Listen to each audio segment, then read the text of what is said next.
Good evening, fellow Zambians. Good evening, fellow Africans, and especially good evening to you, Mswati. All eyes are on Swaziland as Swaziland prepares for its biggest ever match against King Mswati tomorrow on Friday. The people of Swaziland are going to be marching against a brutal dictator in the form of King Mswati, who has ruled that nation for almost 30 years without ever allowing the people of Swaziland to determine their own fate and to determine their own destiny. Now, the coalition parties or coalition movement in Swaziland that are pushing for the democracy or the democratization of Swaziland, the SUDF, have said that they are going to mobilize the whole country and that the entire Swaziland is ready to go to the streets tomorrow despite all the measures that have been put forward by King Mswati to try and frustrate the process.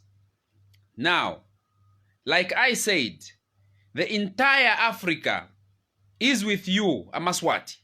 You are not alone in that struggle because Zambians are equal in the same economic and social mess that your country is in.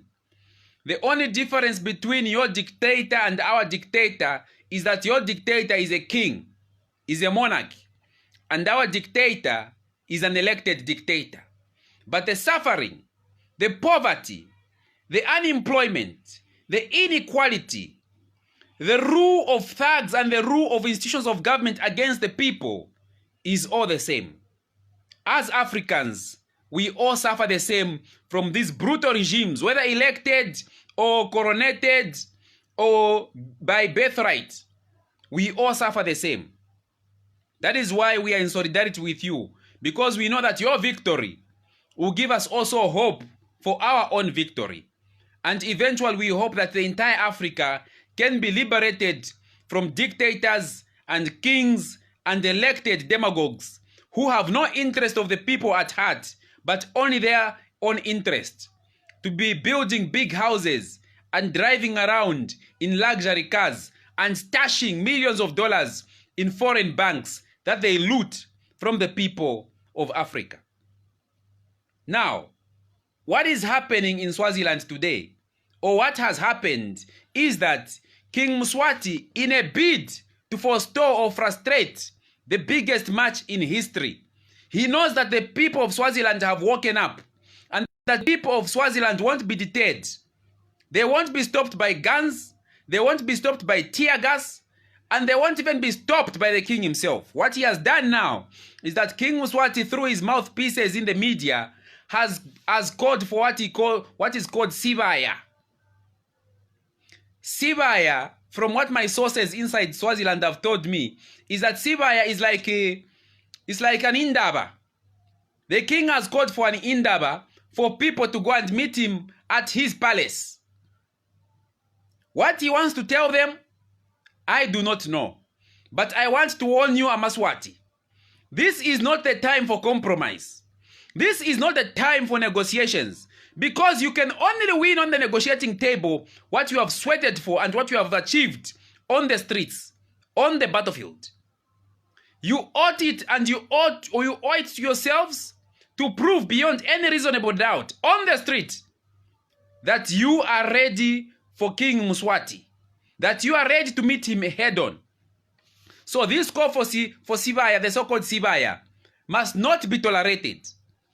Every dictator, when revolution reaches a tipping point where he sees to say that the masses are unstoppable, they try to strike compromises. They try to strike reforms. Don't allow him to determine the terms on which this victory you are pushing forward to be achieved.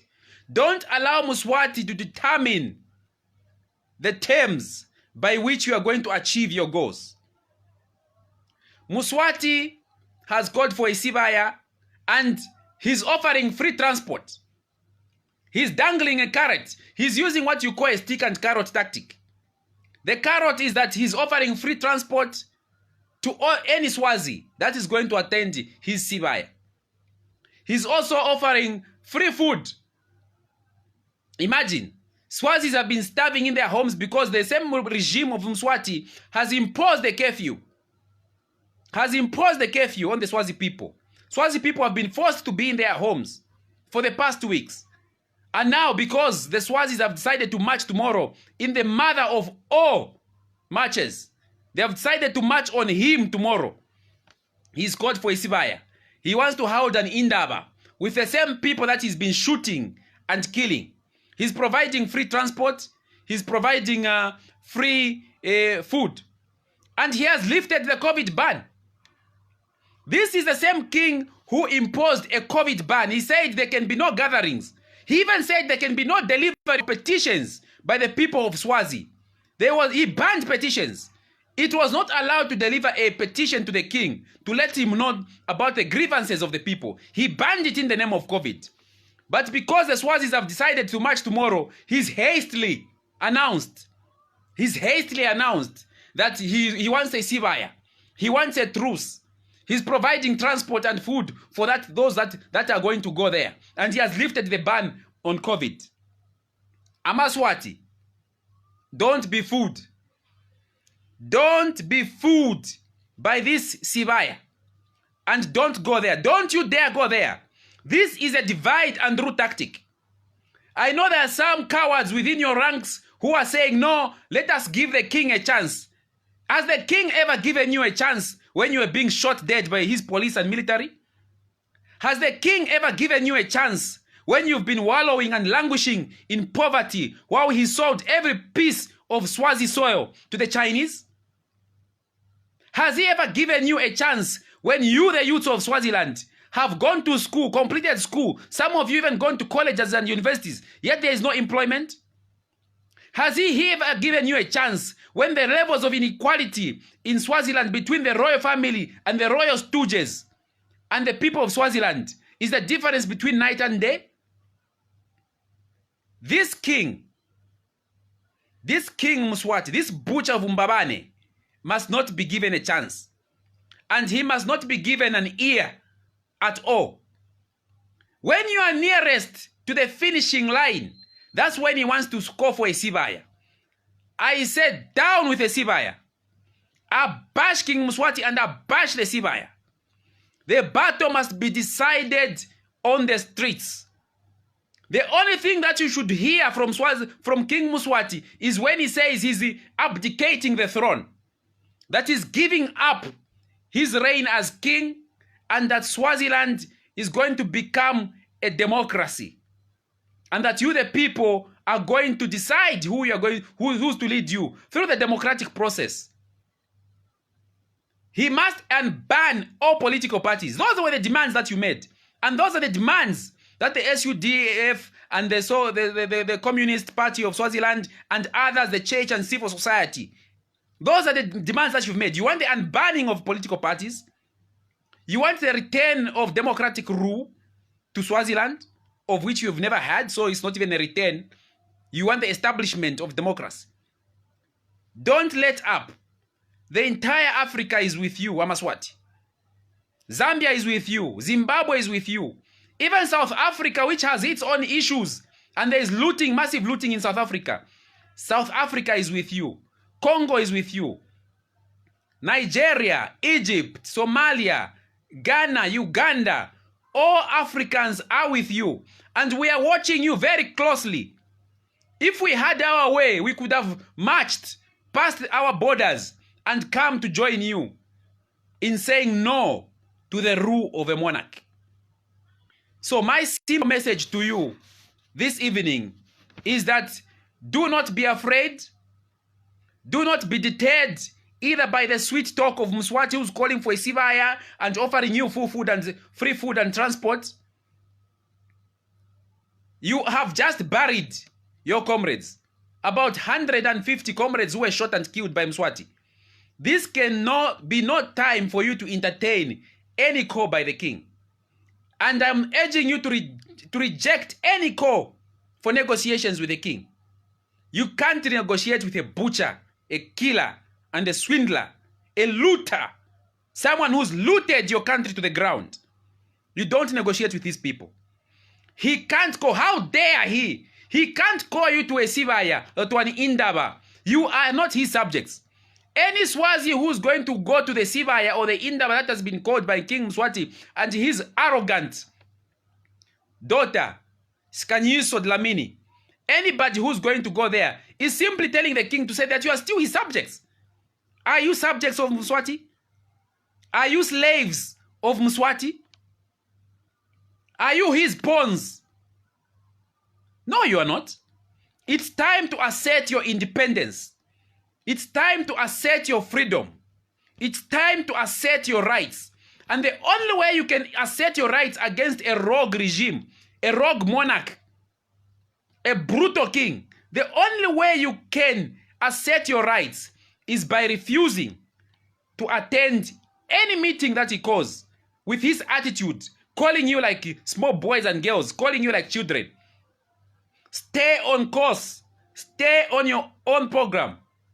Stay on the course of the big match. Tomorrow we want to see all Swazis turn out in their millions, their thousands and their hundreds. No man, no woman must be left behind. All must go to the streets. This one is simple. No soldier, no policeman is going to shoot at any of you if you go out en masse on the streets. Why? Because those police and those soldiers are your relatives. They are your fathers. They are your uncles. They are your brothers. Nobody is going to open fire on a crowd because they might just be shooting their children and mothers and parents. So you are on the verge of victory, Mswati. You are on the verge of achieving the goal that you've longed for the past 30 years. Don't stop now. Don't stoop low. Don't go to Mswati's meeting which he has called for tomorrow. Boycott that meeting. Boycott that Sivaya. Stay on course and stay on your own path. Go and march. There are many examples in history where people have marched and they have not been shot. The last one was by this dictator somewhere in Eastern Europe, Slobodan Milosevic in Yugoslavia. Slobodan was the most brutal dictator, but the people overcame him. They came out to march in their millions. And when he gave the order to his soldiers to open fire on the crowds, the commanders told the soldiers, nobody shoots. Nobody shoots because those people in the crowd are our children, they are our wives, they are our brothers and sisters. So I want to give you the same confidence so that don't be afraid to go out. Go out in your numbers.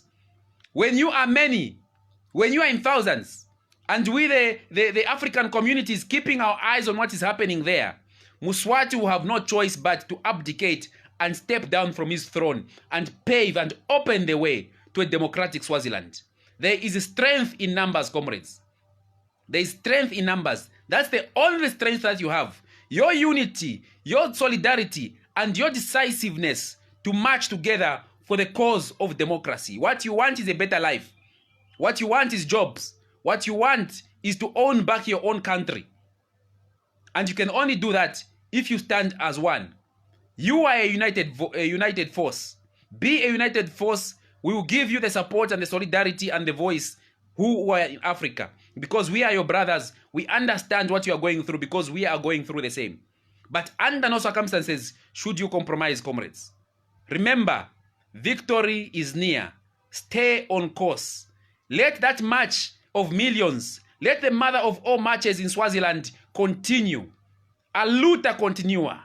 Abash Mswati, abash Skanisi Dlamini, abash military of Swaziland, abash police of Swaziland. Let freedom prevail in Swaziland. We are with you and we are watching you. For those of you that have just joined me, this video is going to be available on my YouTube channel. Just go to YouTube and type Minders Matter. You find this video and many others. Solidarity, fellow comrades. We are with you. Stay on course. Fear nothing. There is nothing to fear but fear itself. Mswati is trembling in his skirt. I know he wears skirts. Mswati is trembling in his skirts. He knows he's at the verge of going out. Don't stop. Move forward. Victory is yours. Thank you very much and God bless.